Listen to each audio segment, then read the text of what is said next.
ligaya ng buhay. Sing! Ligaya ng buhay, kung sinala mo si Kristo. Ligaya ng buhay, kung sinala lubos mo. Babaguhin ang iyong buhay, kung siya ay makamtan. Ang maging kay Kristo ay tunay na ligaya ng buhay. Pa! Ligaya ng buhay, kung kilala mo si Kristo. Ligaya ng buhay, kung siya'y manunubos mo. Babaguhin ang iyong buhay, kung siya ay makamtan. Ang maging kay Kristo ay tunay na ligaya ng buhay. Parang mga inaasok, parang walang kabuhay-buhay. Let's pray. Okay. Mga bagay naming Diyos, kami po ay nagpapasalamat sa pagkakataong ito. At ito po ang inyong itinakdang pagkakataon upang lalo pang naming makilala ka at matutunan ang mga bagay na kailangan naming maging handa sa lahat ng panahon. Kagaya na yung sinasabi na we must answer sa anumang mga katanungan within a season or not. Kaya ibigay sa amin, Panginoon, ang hiniling namin na presensya nyo, ang banal na Espiritu na siyang source ng wisdom and understanding, Panginoon. Aming tinatalaga aming buhay ngayon, lalo pa ang magiging manguna sa pag-aaral na ito. Aming tanggapin na kasiyahan ang lahat ng iyong pagpapala sa pangalan ni Jesus. Amen. Topic ay Yung paksa natin, sana natin yung tungkol doon sa ano. ano? Brother Jason, walang salamin yan ang ating asawa. Ano? Paksa natin, sana natin yung tungkol doon sa yung sa prophecy, yung episode ano, Yung tanda 16. episode Kaso 16. episode 16 sana ang kaso may nag-request kasi hindi mo na may nag-request kasi na ang paksa ay gift of prophecy o tungkol kay Ellen G. White kasi kailangan mawala yung pagdududa natin dyan. Sa bagay, totoo naman na kahit nga ako nung araw duda din ako kay Ellen G. White Sino nga ba to si Ellen G. White? Yan ang paksa natin. Ang paksa natin ay kaloob ng propesiya sa Tagalog. Sa English ay gift of prophecy. Meron ba niyan dito sa plakat? Meron yan. Meron yan. Sa palang kaso, natin yan. gift of prophecy. Kaloob? Kasi malinaw kasi. Number 18. Sige, pwede pakibasa ang Bilang chapter 12 verse 6. Bilang 12:6. Bilang chapter 12 verse 6. Anong libro? Ha? At kanyang sinabi, Bilang 12 chapter 6. pakinggan ninyo ngayon ang aking mga salita. Kung mayroon sa gitna ninyo na isang propeta, akong Panginoon ay magpapakilala sa kanya sa pangitain at kakausapin ko siya sa panaginip. Diba? O, pakisulat niyo po ito, importante sa may mga ballpen at papel. Oo. Sino may ballpen at papel? So ibig sabihin mga kapatid, Pakisulat po ito, importante itong magagamit dito sa panahon na tayo ay tinutuligsa ng ibang denominasyon. so Ibang religion. ibang denominasyon, ibang paniniwala, Ibang paniniwala.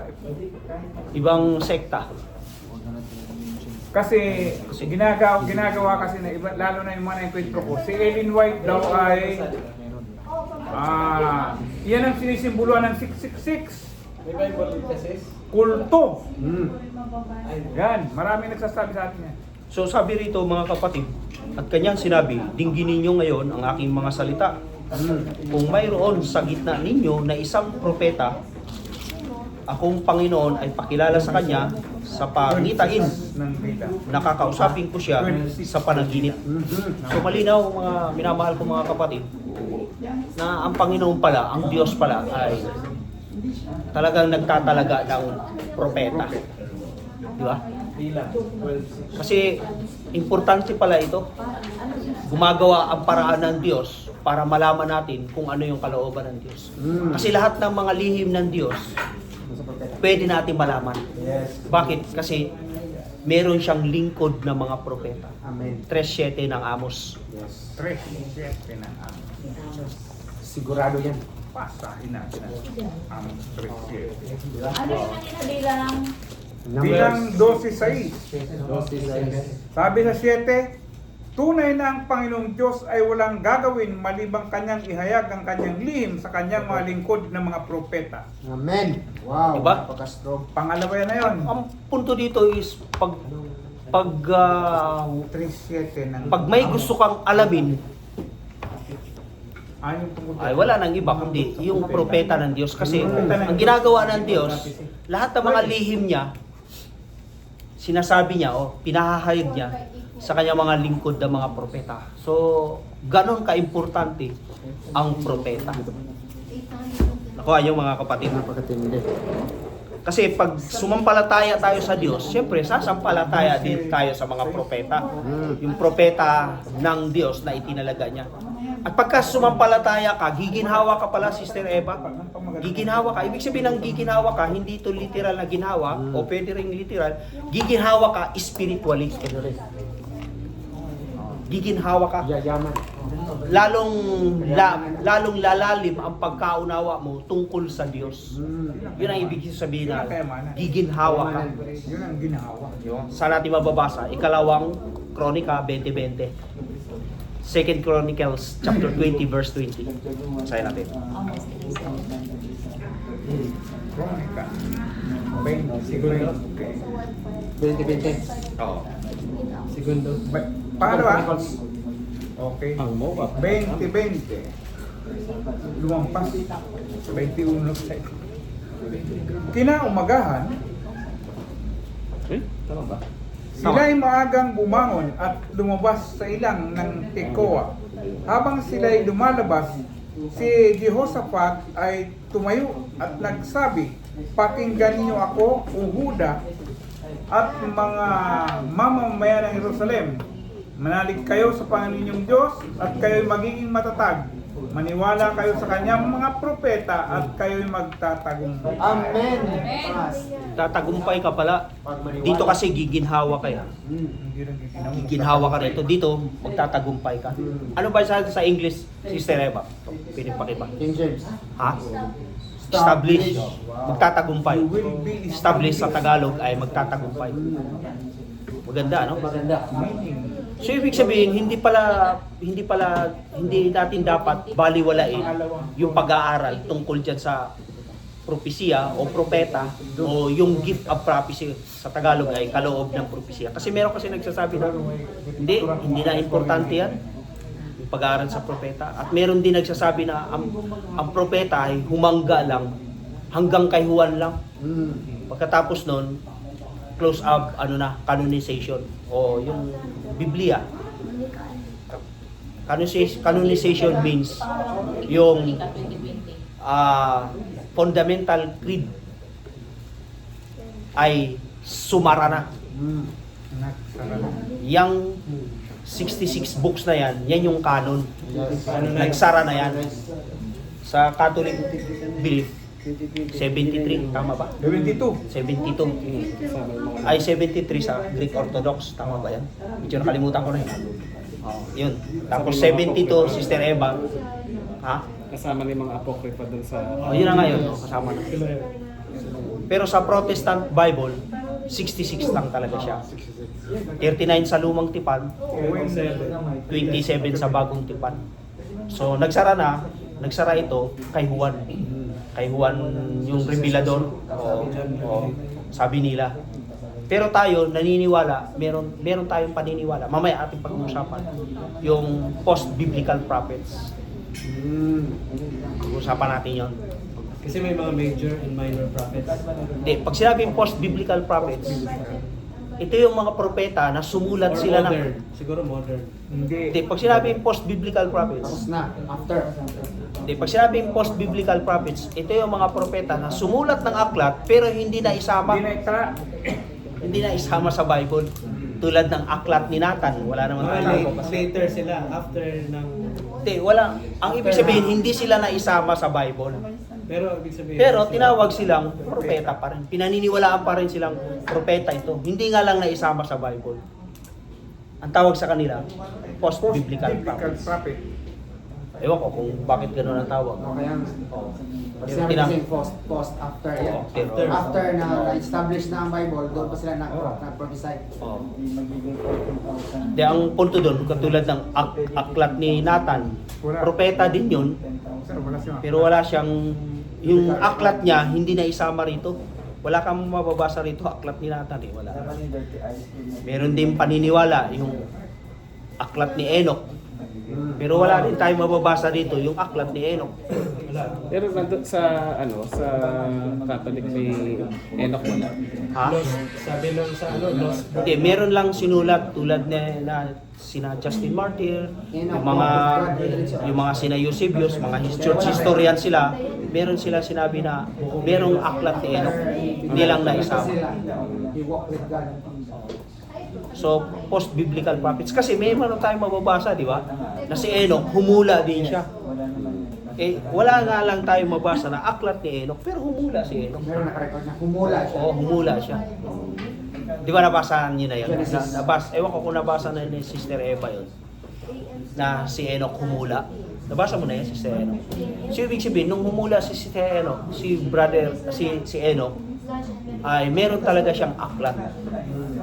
Pero hindi yung sa apokrypha na yan na aklat ni Enoch. Kasi merong book of Enoch eh. Hindi yun. Ano yan eh? Pseudepigrapha yan.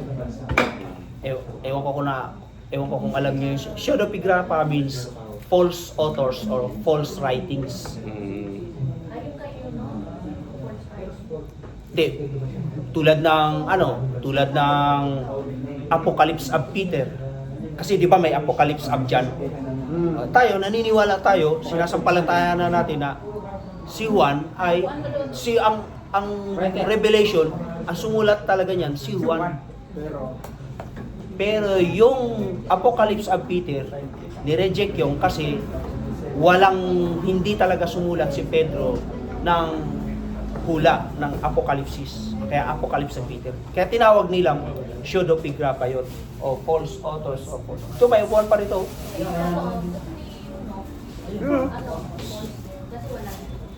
Si Enoch, yung aklat ni Enoch, o false din yun. False pseudepigrapha din yun. O false author din siya. Yung nilagay sa mga apokrypha, kailangan maging mapamiliarize kayo doon. Yung, di ba dalawang books yun? Ha? Dalawang books yung kay Enoch na sinasabi. Hindi, may sinabi si Ellen G. White na si Enoch talaga sumulat ng aklat. Yung nga lang, hindi nga naisama rito. At meron din mga church historian na nagsasabi na si Enoch sumulat talaga ng aklat. Pero hindi yung Book of Enoch na yan na makikita natin sa Apocrypha. Hindi yan. Kasi mali yan. Maling Enoch yan. Pseudepigrapha yan. False author yan. Parang Gospel of Thomas. Hindi yan totoong Thomas. Kasi may Gospel of Thomas, may Gospel of Barnabas. Kasi merong Apocrypha sa Old Testament at meron ding Apocrypha sa New Testament. Macabeo. Yun yung sa Old Testament. Yun sa New Testament, pamilyar na kayo sa Apocrypha, di ba? Kasi Apocrypha ako ng Apocrypha, baka hindi kayo pamilyar. Pamilyar ka, Sister Eva, Apocrypha? Pamilyar ka, di ba? Yun. Huwag tayong malito ha. Pag sinabing Apocrypha, ay hindi kasama sa canon. Apocrypha, not canonized. Yung sinasabi naman niyang Deuterocanonico, second canon, pinaniniwalaan ng Roman Catholic Church na canon ang Apocrypha. Pero ayon sa Protestant, tinawag nila itong Apocrypha. Ibig sabihin, hindi siya canon. Pag sinabi namang Deuterocanonico, canonized siya. Ginawa siyang belief, ginawa siyang paniniwala. Pinaniniwalaan nila na inspired ito. Kasi pag sinabi kasi yung 66 books, canonized yan, naniniwala tayo na inspired itong Bible na ito. O, di ba? Kaya huwag kayong malito, huwag kayong magtaka pag pumunta kayo sa National Bookstore o sa ang tawag yan, sa mga bilihan ng Biblia. Ano tawag yan? Philippine Bible Society. Ibig sabihin, pagkalabas dito sa 66 book, ang tawag doon ay Apokripa sa Apokripa. Protestant, Deuterocanonico sa Roman Catholic Church. bas- Hindi, sa Roman Catholic Church, sumasampalataya sila na canonized yun. Kaya nga tinawag na Deutero. Deutero means second. Ibig sabihin, first yung 66, second lang yung Apokripa. Parang di malito, paniwala natin yung 66 na kanan. 66 lang talaga. Doon talaga tayo mag-speak. Huwag natin paniwalaan yung Apokripa. Speak na tayo doon. Ha? Kung baga nabanggit lang ni Alex yung Apokripa, kasi gagamitin talaga nila yon. O ito nakasulat dito sa Apokripa. Oh. Pero ito talaga ang canonized. canonized. Concept ng purgatory. Canonized talaga. Ito talaga ang dapat nating Huwag na tayong lalabas. huwag na tayong lalabas kasi ano sabi ni Pablo? Basahin nga natin. Pamilyar tayo doon, di ba? Sabi ni Pablo sa Timoteo sa chapter 3 Unang buklat Chapter 3. ay kalawang Timoteo pala. Chapter 16 verse Chapter ano? 15 hanggang 17. Chapter Ikalawang 3? Timoteo chapter 3 verse 15 hanggang 17. O di ba? 15. At kung paano mula sa pagkabata ay yung nalaman ang mga banal na kasulatan. Sandali lang ha. Ibig sabihin, ikaw pamilyar ka sa Bible. Yan yun eh. Oh, yan. Yung banal na kasulatan, ito yun, Bible. O, di ba? Sige, tuloy mo kapatid. Na? Tuloy. Nakasulat. Ulitin ko. At kung paano mula sa pagkabata ay iyong nalaman ang mga banal na kasulatan na makakapagturo sa iyo tungo sa kaligtasan sa pamamagitan ng pananampalataya kay Kristo Jesus. 16. Yan, importante yan. Ang lahat ng mga kasulatan ay kinasiyan ng Diyos at mapapakinabangan sa pagtuturo, sa pagsaway, pagtutuwid. Ang ibig sabihin ng ang lahat ng mga kasulatan, sinasampalataya na natin ito, walang iba kundi yung 66 books. Yes. Although, sa panahon ni Pablo, ang pinupunto talaga niya ay Old Testament yun, na kasulatan. Yun naman talaga yun eh, Old Testament yun eh. Pero tayo, sumasampalataya tayo na kasama ang New Testament. Sa ating panahon na ngayon, kasama ang New Testament. Kaya 66 lahat. Kaya wag na wag nyong sampalatayanan, yung apokripa na yan, kinasihan din yan. Kasi nalungkot ako eh. Adventist, Bible study kami. Sukat ba namang buksan yung apokripa, binasa niya yung sirak. Sabi niya, kinasihan dito, Brad. Kinasiyan ng Sabi ko, writer. sino nag-Bible study sa'yo? Si pastor daw. Patay, yari na. O, di ba kapatid? Nakakalungkot isipin eh. Dapat, pamilyar talaga tayo. Ano yung pinaniniwalaan natin? Ano yung pinaniniwalaan natin? 66 books lamang. Canonized. Hanggang dun lang. Wala na yung pang 67, 68, hanggang sa 72. Wala na dapat yun. Di ba? Huwag kayong ang tawag doon, malungkot o magulumihanan na, bakit mayroong 72? Kasi, lantad na ang, di ba, ang Philippine Bible Society o National Bookstore, pili lang tayo ng Bible doon. Iba-ibang klaseng version. O, di ba? Huwag kayong malito mga kapatid ha. Kasi, baka may magganyan. Ano yun, Brother Alex, bakit may ganong Bible? Ngayon, alam na natin. Kaya may lumabas ngayon, bagong Bible talaga. Oo. Tulad na itong Bible na ito. Ito, pag pinasa nyo ito, kakaiba yan. Pero okay naman to. Kasi Protestant Bible pa rin ito. Pag sinabi Protestant Bible, 66 lang talaga yan. Pero paraphrase yan. Kasi Hindi yan. hindi siya paraphrase. Kakaiba siya. Translation. Ano? Kakaiba, hindi ko alam kung parang semi-paraphrase na. Oh, nakuha na. Kasi diyan mo mababasa yung Diyos Anak. Paglabas Hindi yan eh. dito sa 66 book, Diyos Anak. Apokripa. Oo. Wala nang pang 67 sabi ni Brother Alex. Oo, Sa bagay parang- hindi nakapagtataka ngayon, yung 10 Commandments nga, ilibin na sa kanila eh. Pero wag natin paniwalaan yun. So, ang Bible, ang Biblia, mga kapatid, nagsasabi sa atin na meron talagang prophetic gift. Ano ba sa Tagalog ng prophetic gift? Makapropesiyang kaloob. Tama ba? Kaloob ng propesya. Kaloob Kaloob. ng propesya. Hindi, gift of prophecy. Gift of Baliktad lang. prophecy. Oo. Ibig sabihin is, ang point dito sa atin, dapat natin maunawaan na meron talagang ipinagkakaloob ang Diyos, merong gift ang Diyos na dapat nating tanggapin. Amen. Kasi yun ang magpapatibay sa church. Amen. Hindi sa sarili. Sa sarili, kasama ka. Sa sarili, oh. Sa kabuo, sa individual, hanggang sa buong church, buong iglesia. Kaya yung mga kapatid, magpapatibay kasi sa iyo 'to eh. Ituloy mo kapatid, nang basa, sige. Sa 16, ulitin ko, ang lahat ng mga kasulatan ay kinasihan ng Diyos at mapapakinabangan sa pagtuturo, pagsaway, pagtuwid, at sa pagsasanay sa katuwiran. Oh, di ba? Sa ibang translation, So, sige, tuloy. yung kinasihan ay breath of Oh. Mas mga kuwang kasi Inspired. Kaya na, inspired. oh, yun. Hiningahan. hiningahan. Ibig sabihin, napalakas siya. Kasi ang aftermath niya, first part. Oh. Kasi isip-isipin mo na lang, paano mangyayari yung masusulat ng isang tao, ordinaryong tao, na sa kanya lang galing. O hindi siya inspired. Yes. Oh, di ba? Sige, tuloy pa kapatid. Hanggang 17. 17, Sige. upang ang tao ng Diyos ay maging ganap, nasasangkapang lubos sa lahat ng mga gawang mabuti. Oh, di ba? So, ganun siya ka-importante mga kapatid. Kaya balik tayo dito sa ministry. Kasi yung gift of prophecy, habang pinag-aaralan natin yan, mauunawaan natin na yung ginagawa ni Ellen G. White, yan yung ministry, yan yung kaloob, yun yung ibinigay ng Diyos kung bakit nagkaroon ng kasulatan o yung tinatawag na spirit of prophecy para magpapatibay pala sa pananampalataya. Ang ganda dito. O ganito kapatid, di ba?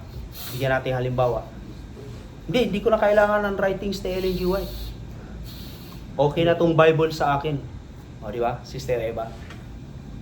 Pag malakas yung faith mo, hindi mo naman kailangan talaga writings ni Ellen G. White.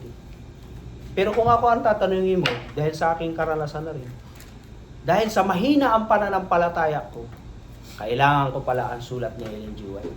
Para lalong lumakas ang pananampalataya ko. Kung ano yung binabasa ko sa Bible, yun pala yun. Kaya kailangan ko yung sulat ni Ellen G. White. Kasi mahina faith ko eh. Aminado ako, mahina faith ko eh.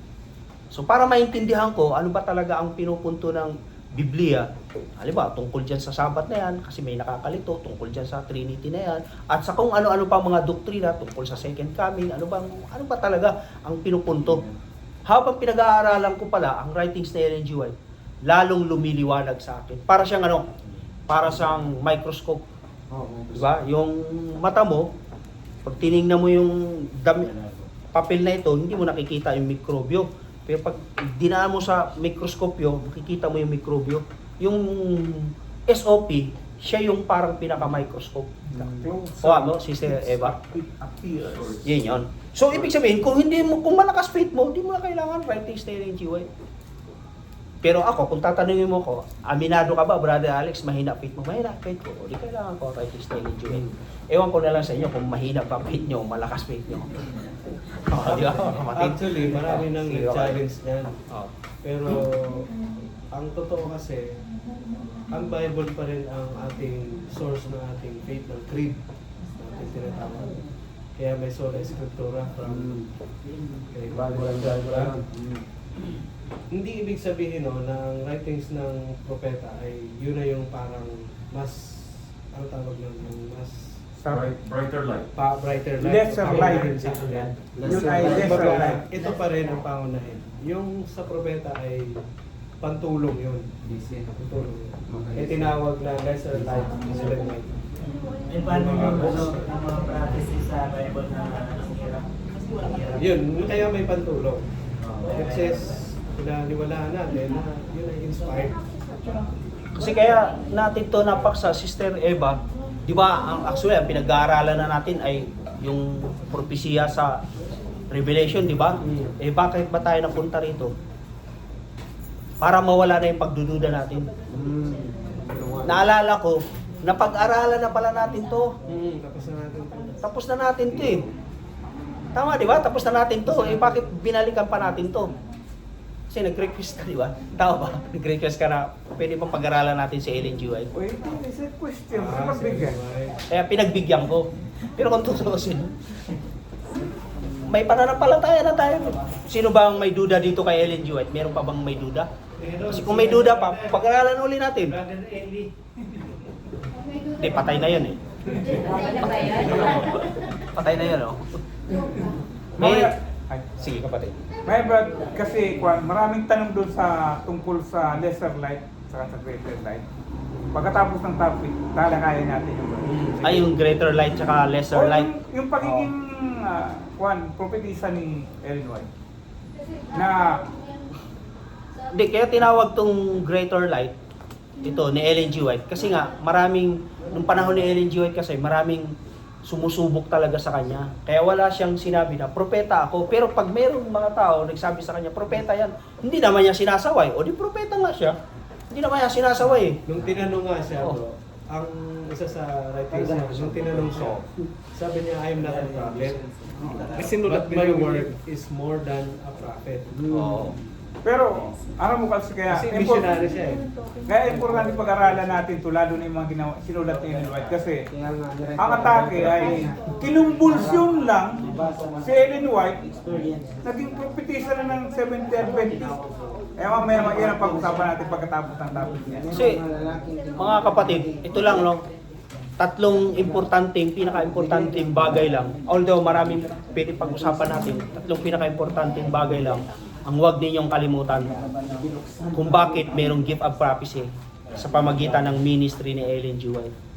Una ay kailangan sumasang-ayon sa Biblia, yung tinuturo ng propetang ito. Yun.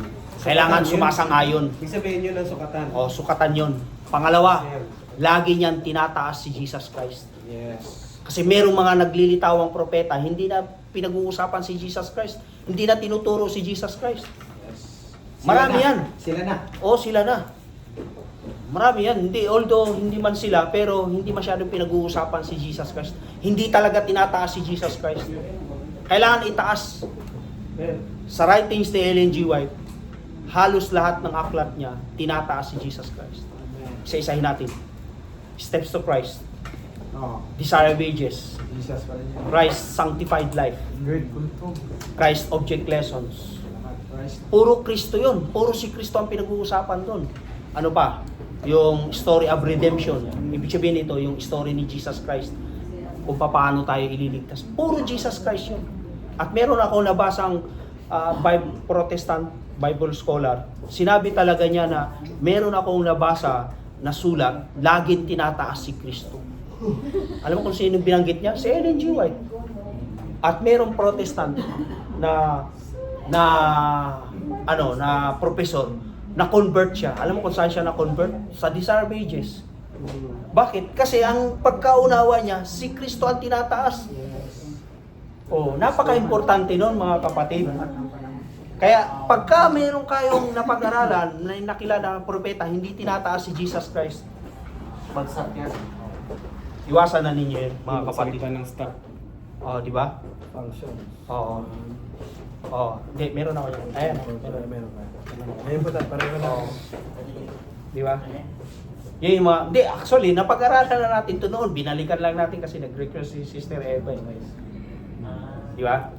Yun. Pangatlong, pinaka-importante na sinasabi dito ay walang iba kundi yung pag-aaral ng propesya, yung pagsasalib puwersa ng Catholicism tsaka spiritualism. Kasi nung araw, nung panahon ni Ellen G. White, napaka-imposible.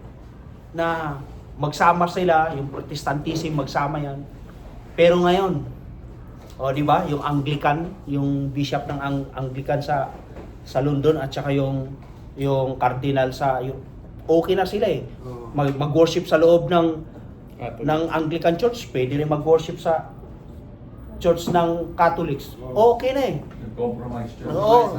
Okay na. Ibig sabihin na natupad yung mga di ba? Tapos pangalawang pag-aaralan ninyo, marami. Yung mga hula ni Ellen G. White. Di ba, sinabi ko na rin sa inyo, nagkaroon na rin tayo ng pag-uusap diyan yung tungkol dun sa yung Twin Tower na nahulaan niya tapos inanuhan ng, di ba na ano niyo na yun, Sister Eva? Tapos nabasa niyo sa last day events yung 9/11. inapula ng mga bumbero, umabot yata sa 300 yun, hindi na apula. Di ba? Di ba? Ano pa yung mga hula ni Ellen G. White, yung sinabi niya, yung tungkol sa charcoal na ito, nakakapagpagaling. Di ba? Pinagtawanan siya ng mga scientist, pero ngayon pala, yung mga scientist, tama pala yung charcoal yan. Sabon na charcoal. Oo. Sabon na charcoal, di ba? Toothbrush na charcoal, di ba? Di ba? Gamot sa tiyan. Gamot sa tiyan. Ayan, di ba? Diatabs. Sa totoo lang, Sister Eva, yung pinag-aralan ko yung Trinity, medyo nalilito ako, naguguluhan ako, kaya nga nag-custom ako nung araw na yun eh. Pero nung pinag-aralan ko na yung sulat ni Ellen G. White, doon ko naintindihan yung Trinity.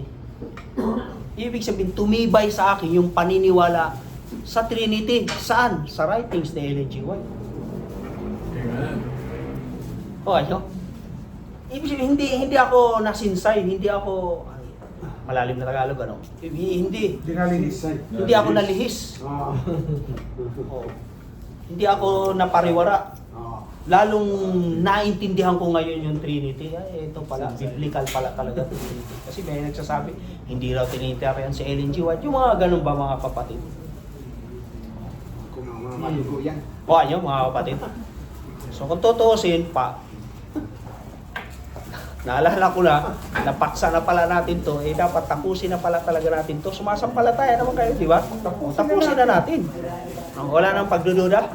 Wala na. O di balik. Sige kapatid. Kung ako tatanungin mo tungkol kay Ellen White,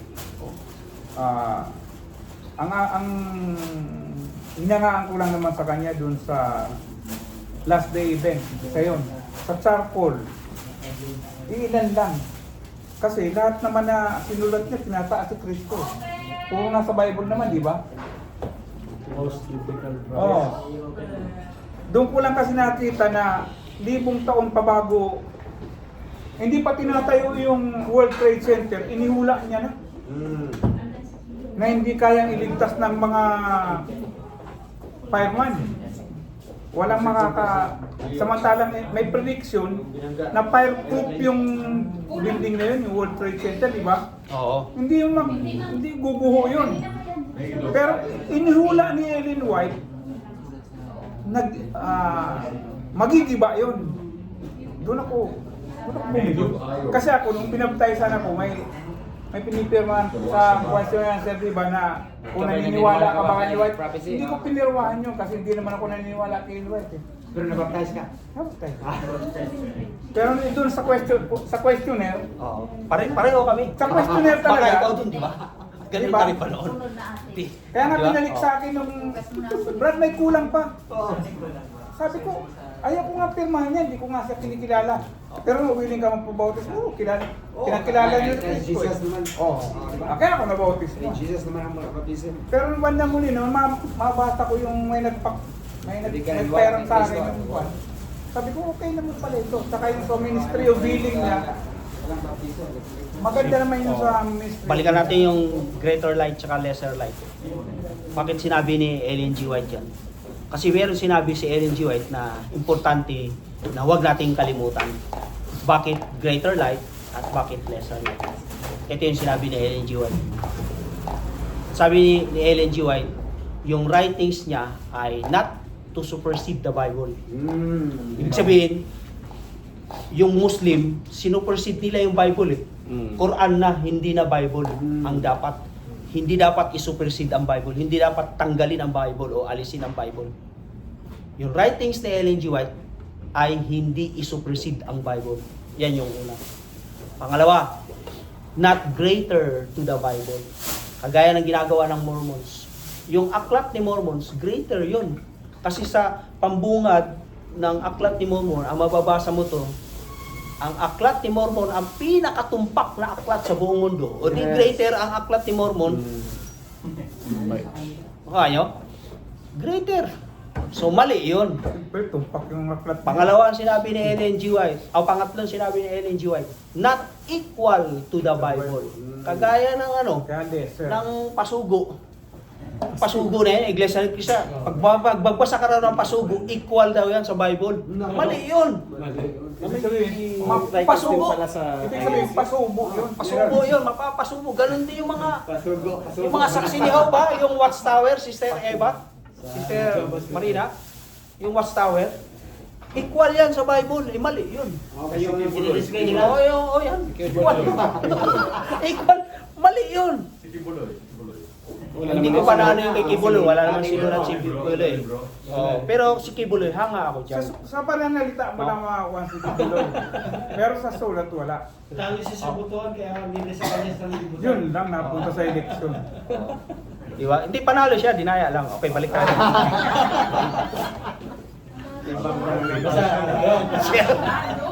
Siya, balik tayo. Huwag tayo magpolitika. Basahin kaya ang Ellen White. Sige, sandali lang. May pang-apat pa eh. May pangapat pa. Sige, pangatlo yun, di ba? Yung not equal to the Bible. Biko tayo. Pang-apat na napaka-importante, bakit lesser light, yung kay Ellen G. White, yung SOP. Ano ibig sabihin ng SOP? Baka hindi yun, SOP ako ng SOP. Hindi yun. Spirit of prophecy. Hindi, sumagot ka, sana sasagot eh. Ang ibig sabihin ng pang-apat ay not addition to the Bible. Hindi pandagdag, kaya lesser light lang talaga siya. Saka source of concept. Oh, hindi siya addition na ay Bible. O may karagdagan, dagdag. Itong nababasa natin dito, hindi yan addition ha. Baka sabihin nyo addition. Kasi may nagsabi sa akin yan eh, nakadibati ko. Oh, bakit may doktrina ng Adventist? Oh, addition oh. Hindi yan addition. Guys, Kamote. Kamote yung kausap ko eh. Hindi addition yan kapatid ha. Kaya yung writings ni Ellen G. White, hindi addition yun. Huwag niyong kalimutan ha. Not greater to the Bible. Not to supersede the Bible, not greater to the Bible, not equal to the Bible, not addition to the Bible. Okay na tayo dyan. Kaya, lesser light yung kay Ellen G. White, greater light itong Bible. Sige ka pa rin. Sabi, the writings of Ellen White are not a substitute for scripture. Oo. Di ba? They cannot be placed on the same level. The Holy Scriptures stand alone. The unique standard by which her and all other So, writings ulitin natin. Ang scripture daw ay They can tatayong stand mag-isa. alone. Tatayo yan mag-isa kasi ito dapat ang itaas. Kaya sige. The unique standard by which her and all other writings must be judged and to which they must be subject. Kasi ang Bible is the supreme standard. Supreme standard Lalo yan. na natin mga Adventists. supreme. We fully support the Reformation principle of sola scriptura, that the Bible has its own interpreter and the Bible alone as the basis of all doctrines. Founders of the church developed fundamental beliefs through the study of the Bible. They did not receive these doctrines through the visions of Ellen White. Yes. Their major role during the development of their doctrines was to guide in the understanding of the Bible and to confirm conclusions. Kaya siya mismo, sarili niya, believed and thought that the Bible was the ultimate norm for the church. Yun. In her first book, published in 1851, she said, I recommend to you, dear reader, the Word of God as the rule of your faith and practice. By that word, we are to be judged. He never changed his view. Many years later, she wrote, in His Word, God has committed to men the knowledge necessary for salvation. Holy Scriptures are to be accepted as the authoritative, infallible revelation of His will. Okay. Walang mali ito. Tanong, Sige, tanong. Kaya Bible ba? tama ba yung lagi nababanggit ko sa mga kapatid natin na kapag hindi mo naunawaan yung sulat ni Ellen White, balik ka sa Bible. Tama ba yun?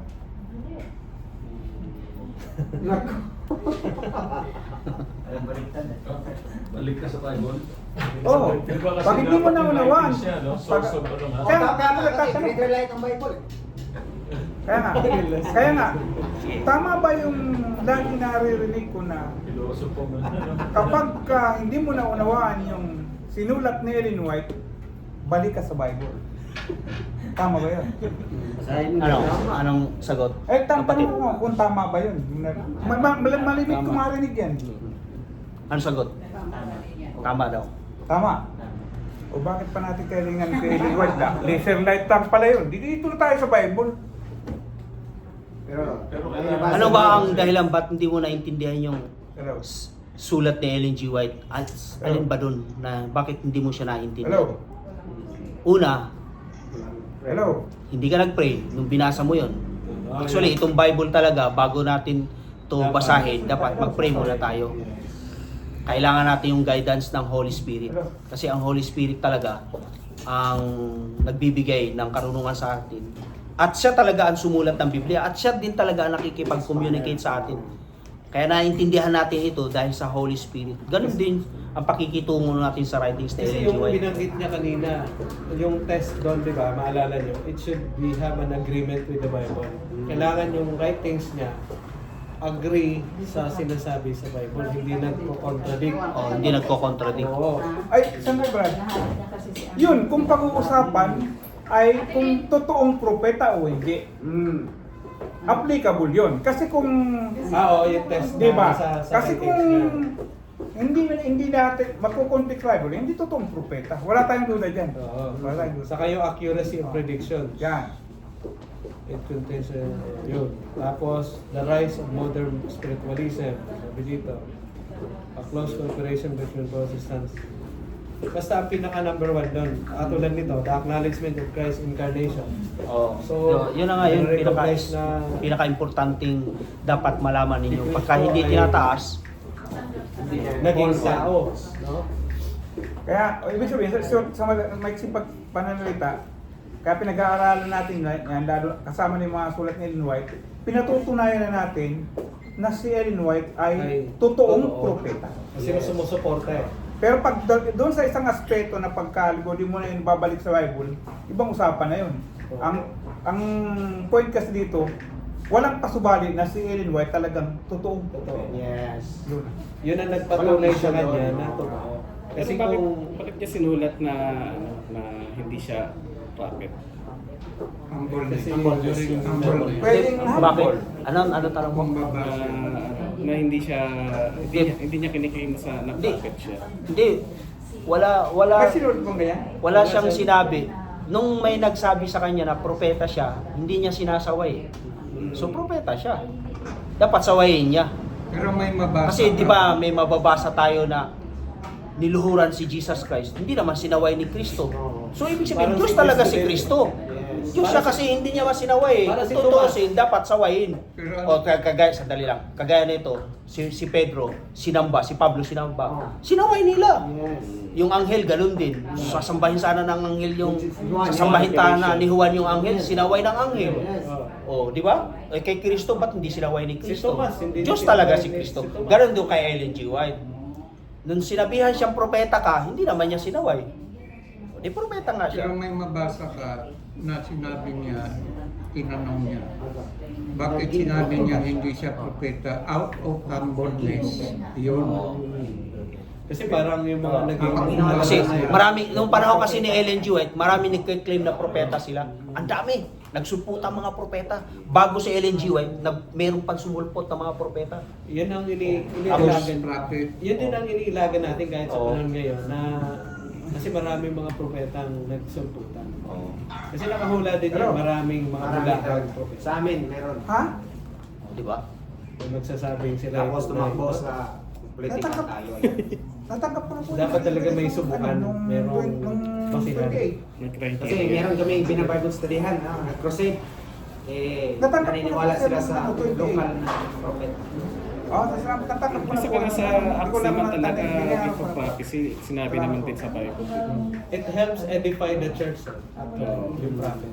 Pero from us, for To example, unify para mag-isa din. nag-exist pa ba ngayon yung gift of prophecy? I mean, sa modern days, yung gift of healing, yung nasa Acts. Oh, nag-i-exist yan.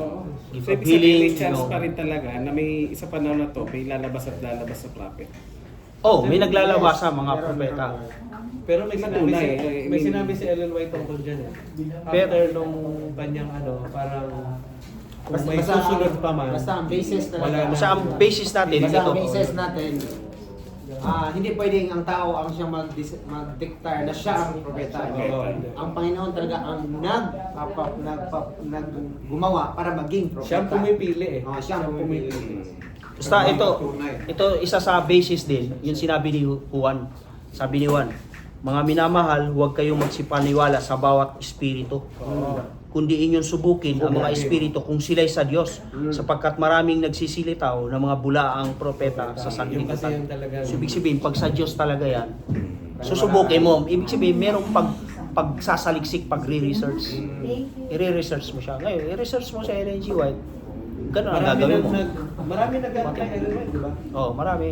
Mula noon pa hanggang ngayon. Maraming tumutulig sa, marami yan sa internet. Kaya, ito, Sister Eva, huwag kang magtaka at huwag kang panghinaan ng loob pag may nabasa ka sa online, sa internet, na napakaraming argumento si Ellen G. White ay bulaang propeta. Marami yan. Pero meron din naman mga sagot eh. Oh, kasi ang ginagawa nila, ayaw nila ng sagot, doon lang sila sa kontra. O di, lalong dadami ang pagdududa mo. Si Ellen G. White din nagsabi. Sabi ni Ellen G. White, pag puro duda ka, marami kang mababasang puro mga mali. Mga mali. Pero pag sumasampalataya ka, marami ka ring mababasang puro tama. Sabi ni Ellen G. White yan. Kailangan habang sumasampalataya ka, ginagader mo yun, lalaki ng lalaki yung katibayan mo, yung ebidensya mo. Pag in-entertain mo pala yung DAO, ganun mangyayari. Oo, ganun ang mangyayari. Sige, ipag-pray muna natin to. Sige. Maraming po salamat ang banal sa mga pagkain sa aming harap. Pindisalan po magkalakasan ng pisilin ng katawan. Salamat sa pagtuon, pinupuri ka namin sa pangalan ng Jesus. Amen. Naalala mo, Sister Eva, yung ang isa sa mga katibayan na ang Seventh-day Adventist Church ay ito yung tunay na religion. Naalala mo yun? Ay walang iba kundi meron siyang dalawang katangian. 12:17 ng Apokalipsis. Sumusunod sa utos ng Diyos at may patotoo ni Jesus. Di ba alam mo na yung patotoo ni Jesus? Ano nga yung patotoo ni Jesus? Pupunta ka sa 19 verse 10 ng Apokalipsis. Na ang patotoo ni Jesus ay walang iba kundi ang espiritu ng propesya. Ano yung espiritu ng propesya? Yun yung writings ni Ellen G. White. Claim to be the writings of Ellen White. Okay. So sana mawala na yung pagdududa. At ako'y No, kaya sa tuwing magbabasa ka ng sulat ni Ellen G. White, sampalatayanan mo yun na mensahe talaga yun ng Diyos para sa iyo.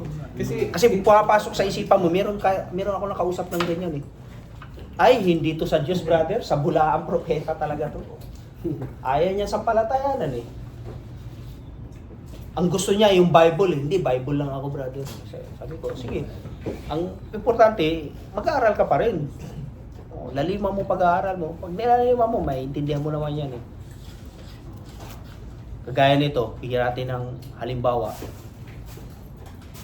Pansinin mo lang to, Sister Eva. Ewan ko kung nakwento ko na to. Sige, pwede lang kumain. Pwede lang. Ewan ko kung naikwento ko na to. Biruin mo. Di ba ang tawag sa from Old Testament na period na ito, Old Testament, itong period na ito, hanggang New Testament, di ba? Ang tawag dito ay intertestamental period. Silent years ang tawag nila dyan eh, ng mga historian, di ba? Ilang years yan? Mula sa Old Testament hanggang sa New Testament, bago nagkaroon ng New Testament. 400 years. Huwag niyo kalimutan ha, 400 years. Ang punto ay ganito. After 400 years, anong ginawa ng Diyos? Nagpadala siya ng mga propeta, kaya nagkaroon ng New Testament sa loob ng 400 years. Ibig sabihin, ang gusto ay ayaw ng Diyos na makalimutan mo ang Diyos. Kaya nagkaroon ng New Testament. Ngayon, naisulat na yung New Testament.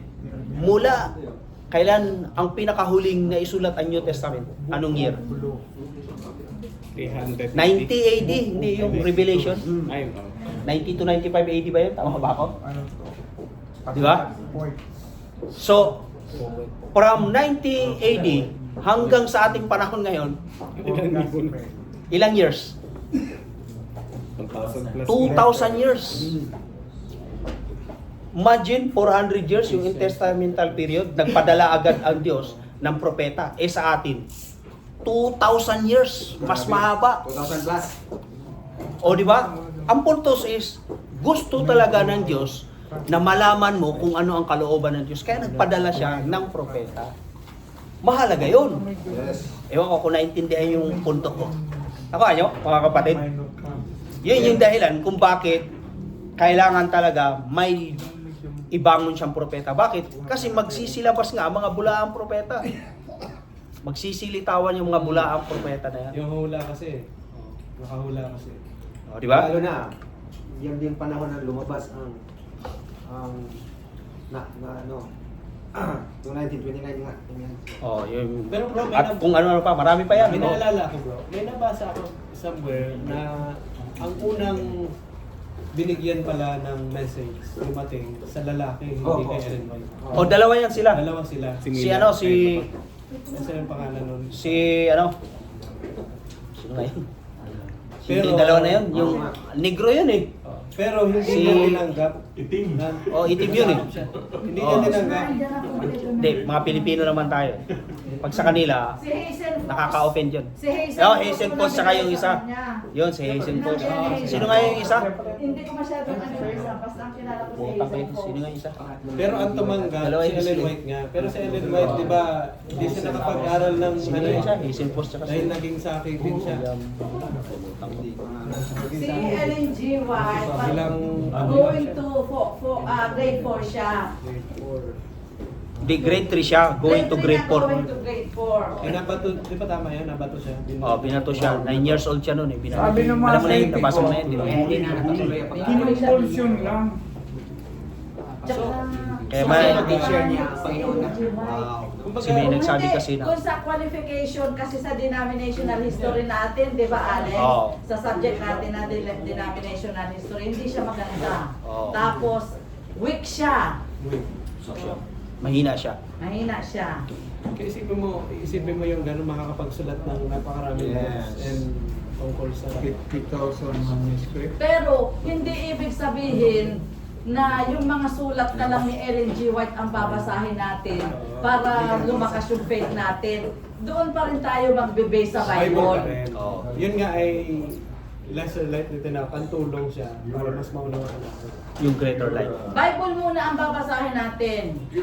Kung hindi Sinabi niya natin naman. may explanation, parang kumbaga annotation kasi yung ano ni ano. Parang concordance lang. Yeah. Commentary. Source of counsel.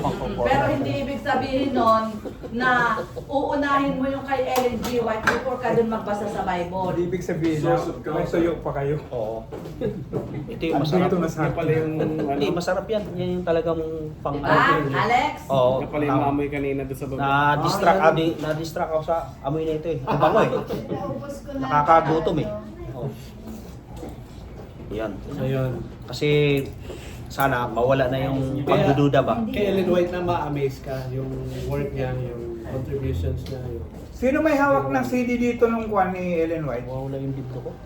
Wala na sa YouTube na. Yung Kaya pala lang mahina yung pagkaano niya. Mahina yung audio niya. Ang binabasihan naman nila, babae daw. Yung iba mga kritiko na kasi hindi daw dapat babae. Eh dito sa Bible may mga babae naman naging Marami. O marami, si Deborah, Anak ni Felipe. anak ni Felipe, 4 na babae. Puro yung propetisa yun. post legal ano sila Ana, di ba? Miriam. Simeon, Ana, Miriam. Miriam. Kahit na si Mary.